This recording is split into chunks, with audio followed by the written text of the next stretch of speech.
Hej, det er vores AT-projekt. Det er lavet af Mads, Helene, Stoffer og Markus.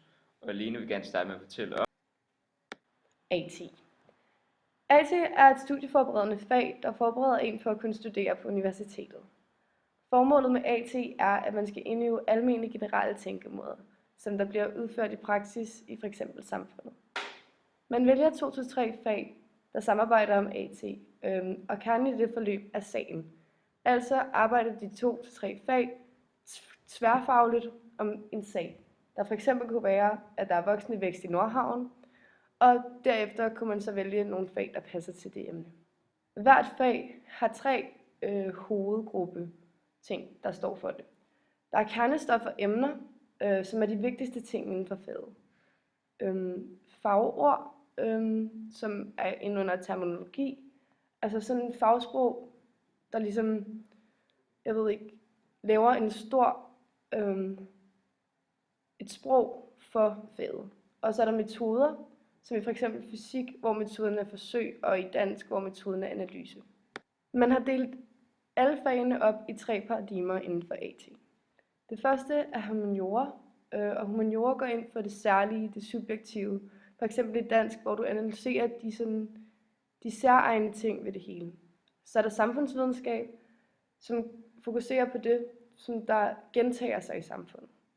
Og så er der naturvidenskab, som kredser om det, der kan måles og vejes, de kolde facts. I et AT-forløb vil du altid arbejde med 2 af de her 3 paradigmer, altså tværs over de 2 paradigmer. hvad er litteratur. Alt er beskrevet af litteratur. Litteratur indeholder 2 store hovedgrupper. Det er skønlitteratur og sagprosa. Skønlitteratur kan deles op i 3 hovedgenrer: epik, lyrik og drama. Skønlitteratur er tekster som digte, eventyr og andre ting, som forfatteren selv har opdigtet. Forfatteren har valgt, hvornår og hvor den skal foregå, hvilke personer der skulle være med, om det skulle være en realistisk eller en fantastisk fortælling. Sagprosa. Sagprosa er ikke fiktive tekster. Faglitteratur er f.eks. rapporter, artikler, kogebøger, aviser og min matematikbog. Sagprosa er altså en litteratur, hvor vi kan tilegne os en form for viden eller information. I starten af litteraturen var tekster kun noget, man brugte til at videregive viden eller beskeder. Nu er det mere og mere blevet til underholdning og hengivelse, men litteraturen vil for altid blive et opslagsværktøj til at tilegne sig viden eller information. Ja, jeg har så om perioder. Og hvad kendetegner en periode? Jo, det der kendetegner en periode, det er en tidsbegreb hen over noget, hvor der er flere forskellige mennesker, der går sammen om de samme ting, eller skaber noget ud fra de samme tanker, ideologier eller emner. Simpelthen, ja, flere mennesker, der producerer et produkt med den samme essens i sig, kan man vist kalde det for. Men en litterær periode? Jo, en litterær periode, det er, når flere forskellige forfattere igennem en tidsalder, det kan være fra 1950'erne til årtusindskiftet, bare et eksempel, hvor de skriver om de samme ting, altså blandt andet undertrykkelse af kvinder, så gør alle kvinderne sammen, skriver om de har bedre rettigheder. Det kan fx være en litterær periode med kvindeoprør. Og kendte litterære perioder, det er blandt andet sådan noget som det moderne gennembrud, hvor kirken endelig vandt over videnskabsmændene vandt over kirken. Og derfor er der rigtig mange skrifter, der er videnskabelige, og det er det her vi gør, i stedet for at vi tror på en alhellig magt. Og så er der sådan noget som romantismen og romantikken og guldalderen blandt andet. Så det der i bund og grund er en periode, det er flere forskellige mennesker samlet i det samme sted, eller den samme tidsalder, periode, hvor de skriver om det samme emne eller samme idéer.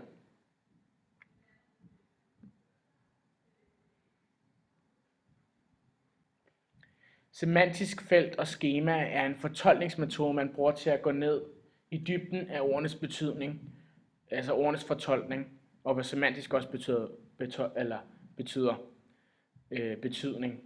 Ja. Når man har de her ord, så ligger de som regel sig i modsætninger, da mange udtryk eller ord bliver bedre understreget ved hjælp af dens modsætninger. For eksempel stor, lille, glad og sur. Udtryk giver mere mening, hvis der er en modsætning, der ligesom kan opveje det og give det kontrast. Men der selvfølgelig giver jo også udtrykkende mening hver for sig. Når man laver det her semantiske skema over en tekst, så man kigger med på hvert enkelt ord, altså man fortolker ordene. Og det er jo så, at man sætter den her automatiske tankevirksomhed i gang oppe i hovedet. At man ligesom tænker, hvad tænker jeg på, når jeg hører for eksempel her, at jeg har valgt, her har vi valgt, hvad har vi har valgt. Nej, det var lidt forkert. Stadasse. Nu går det helt galt her, var? Ja, nu var den her. Ja, jeg har valgt rød, hvor jeg kigger her på de her to her. Og der har jeg jo så blå, stop, fare, lys, kryds, forbud. Og blå, grøn, gul og sort. Altså jeg tænker på nogle forskellige ting. Jeg tænker på farver, jeg tænker på blod, jeg tænker på stop, jeg tænker på forskellige ting, som ligesom rød bliver, altså det er et semantisk felt over rød. Altså hvad tænker jeg på, når jeg hører rød? Og det er jo så det, man lægger sig ind over, man tænker, jamen, man uddyber betydning, man finder ud af, man går mere i dybden. Og det er jo også for at få den her forståelse af en tekst. At man ligesom, hvad tænker jeg på? Altså, lige for sætte den automatiske tankevirksomhed i gang, som alle får. Men det er jo også alle for forskellige ting. Men som regel så får man det samme, fordi det giver jo, altså, vi har som regel, hvad rød tænker man farve, og man tænker også på blod. Det er jo ligesom farven rød. Men altså, man bliver også de bliver også inddelt i kategorier. For eksempel hvis vi har kniv, gaffel og nu bliver det helt, nu er det helt igen. Nu er jeg tilbage. Yes. Når man tænker på gaffel, kniv og tallerken, så tænker man, så er det en kategori køkken. Så tænker man automatisk, det er et køkken. Men hvis nu der er noget, der falder ud fra, for eksempel gaffel, tallerken, hvad skal man sige, havenisse, det hører ikke sammen. Så det er jo sådan to modsætninger på det her semantiske felt. Men der er også nogle værdier, man lægger til de her ord. Altså der er nogle værdier, man bliver kastet ind over. Så for eksempel, altså man kan lægge nogle positive og negative værdier. Som for eksempel stress, det er negativt. Altså der er forskellige værdier, man lægger ind over. Og det tror jeg simpelthen, det var nok for mig. Og vi skal videre til den næste. Hvad er undertekst? Undertekst er en tekstuel gengivelse af et lydspor, der knytter sig f.eks. til en film eller et computerspil. Man bruger det også til f.eks. film på fremmedsprog, hvor man laver en tekstuel oversættelse. Udover oversættelse benytter undertekster sig også som støtte for døve og hørehæmmede, der ikke er i stand til at høre lyden. Der er også undertekst i litteratur, som man læser mellem linjerne. En undertekst skabes ved, en forfatter skaber billeder i hovedet på læseren, som giver et andet billede end det, der står i teksten. På den måde kan der foregå to historier om hinanden.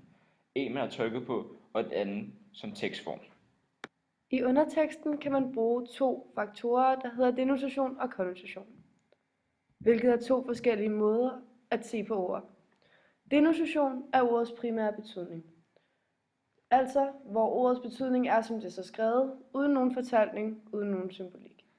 Det kan fx være, hvis der står hjerte i en tekst, så betyder det hjerte og ikke mere end det. Konnotation er derimod bibetydningen, altså hvad der ligger bag ved ordet, hensigten med det. Altså, hvis der for eksempel står hjerte, kan det betyde kærlighed, forhold, liv osv. Fordi at det er de ord, som der refererer til hjerte, altså ligesom man gør i et semantisk felt. Denotation og konnotation bruges i sammenhæng med humaniora i AP, da det er en del af analyse.